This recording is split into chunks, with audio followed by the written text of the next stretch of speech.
Nemban. Loh, iki Bagong. Arep ngopo? Lho, ora basa karo aku. Ora basa iki mung kari kelakuanmu. Nek kelakuanmu apik, kowe tak basani. Nek kelakuanmu elek, ora sudi aku mbasani kowe.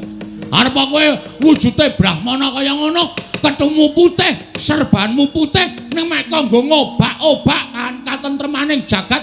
Nggo ngopo aku basa karo kowe? Oh, ora iki tenanan iki. Yen ngono kowe arep belani karo bapakmu, mesti iki bapakku. Iki bapakku padake. Bapakku iki sing paling tak tresnani. Aku wis karo simboke ora patek tresna. Lho, sebabe apa? Arep tak ora gelem. Yen ngono kowe arep wangi karo bapakmu, mesti tae wangi. Yen ngono kowe wani karo Begawan Durna, biyen wani saiki wani. Ucapmu iki lho mbah sing kudu ditata. Sampeyan rene arep ngopo? Boyong bapakmu. Nek boyong ya perkarane karo Semar wae. Semar, nek kowe ora gelem tak boyong, kowe tak rudha paripeksa. Cukup, rasa mlembar tekan kono-kono. Nek kowe arep duwe masalah karo Semar wae. Ning masalahmu saiki ora karo Semar.